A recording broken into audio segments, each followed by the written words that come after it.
नमस्कार दोस्तों।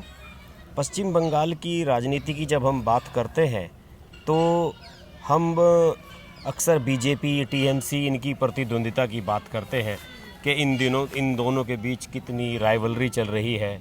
बीजेपी कैसे कोशिश कर रही है पश्चिम बंगाल में ममता बनर्जी को काउंटर करने की, लेकिन हम ये भूल जाते हैं कि अभी तक पश्चिम बंगाल में टीएमसी का जो मेन राइवल रहे हैं वो लेफ़्ट दल व कांग्रेस रहे हैं।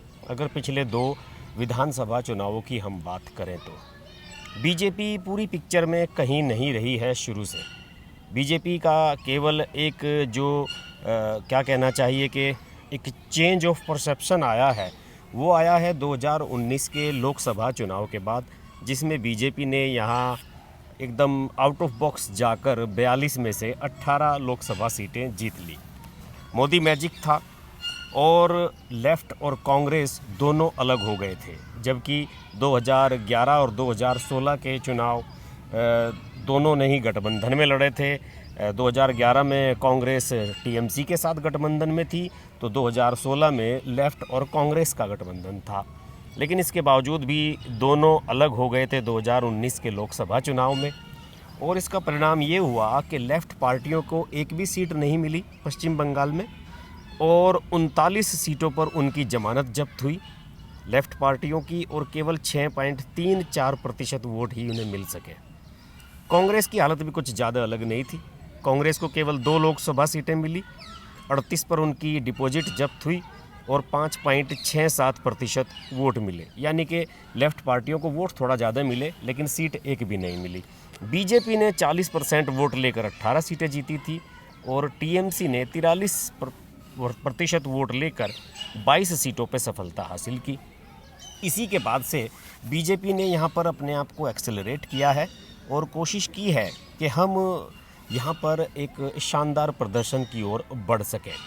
यही वजह है कि बीजेपी दिन रात एक प्रयास कर रही है कि पश्चिम बंगाल में अपनी प्रेजेंस को मजबूत किया जाए, और कम से कम अगर सरकार नहीं बनाते हैं तो विरोधी दल के रूप में वो उभर कर सामने आ जाएं, जिसका लाभ आने वाले सालों में उन्हें मिले। बहरहाल बात करते हैं हम पिछले चुनावों की। दोस्तों, अभी जो सबसे लेटेस्ट डेवलपमेंट इसमें हुआ है वो ये हुआ है कि कांग्रेस ने ऐलान कर दिया है कि वो इस बार भी गठबंधन में जाएगी, और अधीर रंजन चौधरी जो कि यहाँ के प्रदेश अध्यक्ष भी हैं और यहाँ से कांग्रेस के रेयर सांसदों में से हैं, लोकसभा में दल के नेता भी हैं, तो अधीर रंजन चौधरी ने ऐलान कर दिया एक ट्वीट करके। ये ट्वीट किया उन्होंने 24 दिसंबर को कि हम गठबंधन में चुनाव लड़ेंगे। हालांकि लंबे समय से पार्टी हाईकमान इस बारे में कुछ स्पष्ट नहीं कर रही थी, वाम दल भी इस बारे में खामोशी थे, और बस ये लग रहा था कि बीजेपी और टीएमसी हैं, वहाँ पर कुछ और नहीं है। लेकिन अब लगता है कि वाम दलों को और कांग्रेस को भी थोड़ा सा अब रियलाइज़ हुआ है कि अब चुनाव नज़दीक आ रहे हैं, तो चीज़ों को एक्सेलरेट करना चाहिए और गतिविधियों को बढ़ाना चाहिए, नहीं तो बीजेपी सारी मलाई चट कर जाएगी।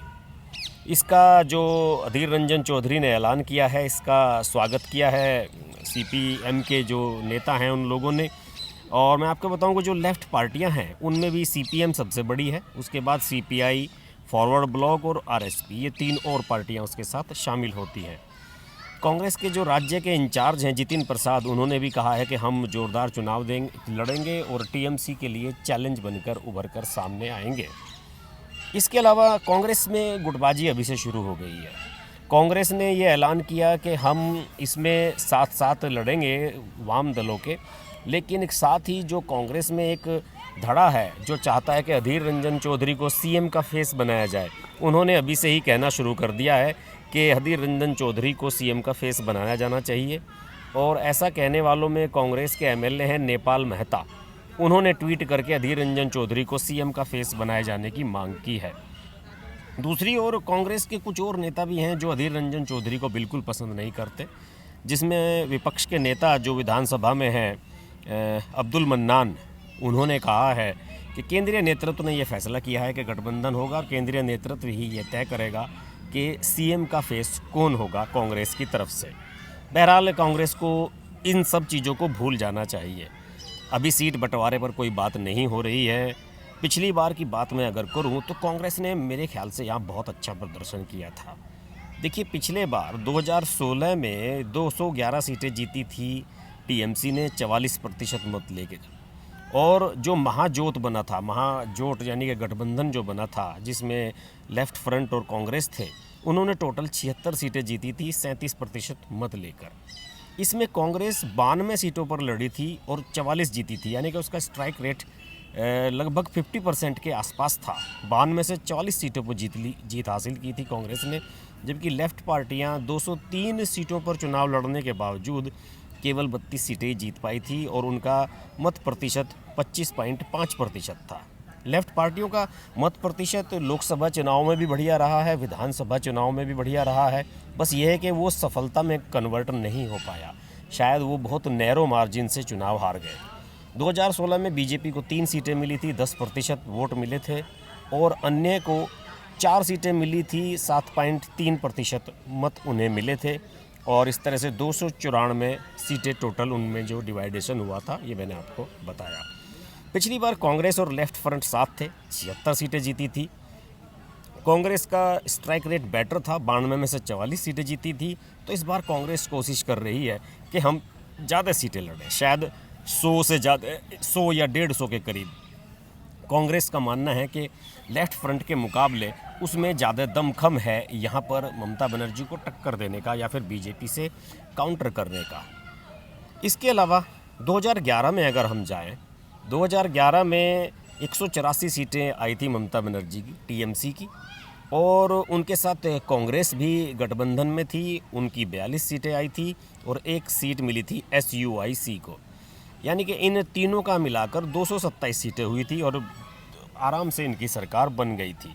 लेफ्ट दल खिसक गए थे 62 सीटों के साथ नीचे और सत्ता से बाहर हो गए थे, बीजेपी शून्य थी 2011 में। जबकि खास बात यह है कि इससे 5 साल पहले 2006 में जब लेफ्ट पार्टीज़ की यहाँ सरकार बनी थी तो उन्हें 294 में से 234 सीटें मिली थी। देखिए कितना डाउनफॉल हुआ लेफ्ट दलों का यहाँ पर। 2006 में 234 सीटें और 2011 में 62 और 2016 में केवल 32 सीटें। किस तरीके से डाउनफॉल हो रहा है, ये भी स्पष्ट हो रहा है कि लेफ्ट दलों का जो वोट बैंक है वो दूसरे दलों को शिफ्ट हो रहा है। जैसे कि कुछ टीएमसी को गया, कुछ कांग्रेस को गया, और अब बीजेपी की तरफ भी लेफ्ट दलों का वोट बैंक शिफ्ट हो रहा है। यही वजह है कि लेफ्ट दल अब बहुत कमज़ोर स्थिति में है और इस बार हो सकता है कि कांग्रेस उनसे 100 से ज़्यादा सीटें मांगे, हो सकता है 150 सीटों का क्लेम करें और ये कहें कि भाई हम तो 150 सीटों पे लड़ेंगे, हमारा पिछली बार स्ट्राइक रेट देखिए ऑलमोस्ट 50% था। और हो सकता है कि लेफ्ट दलों को उनके सामने झुकना भी पड़ जाए। बहरहाल स्थिति बिल्कुल विपरीत है केरल के।